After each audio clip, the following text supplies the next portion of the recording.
I suddenly found that to old my grandfather's spectacles. পুরনো চশমা, but এগুলো এখন কিন্তু ইন ট্রেন্ড আছে।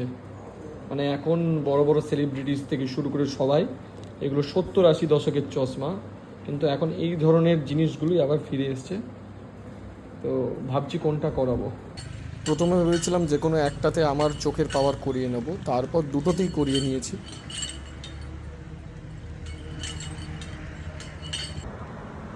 লোভ সামলাতে পারলাম না, দুটো ফ্রেমই করিয়ে নিয়েছি। এইটা পরে আছি তার একটা রিজন আছে। এটা হচ্ছে 1967-এ উত্তম কুমার ও চিড়িয়াখানা বেরোনোর পর এটা ছোটো দাদুর করা চশমা। এটা হচ্ছে উত্তম কুমারের চিড়িয়াখানায় পরা চশমার ইন্সপায়ার্ড ভার্সন। তো বুঝতেই পারছো, এটা 65 বছর আগেকার চশমা এখনও পর্যন্ত এত প্রিস্টিন কন্ডিশনে আছে, বলার কথা নয়। Just fabulous. এবং পরেও বেশ দারুণ ফিল হচ্ছে, মনে হচ্ছে শুধু চশমা পরে নেই, একটা পুরনো ঐতিহ্যকে চোখে পড়ে আছি।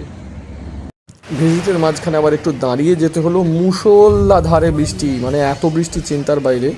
মাঝখানে এই পুরনো আরেকটা যে চশমা করেছিলাম সেটাও পরলাম, কিন্তু হঠাৎ করে মেঘ ডাকলো, তাই জন্য আমি একটু চমকে উঠলাম। এই যে এটা হচ্ছে আরেকটা চশমা, যেটাও আমি পাওয়ারে করিয়ে নিয়েছি।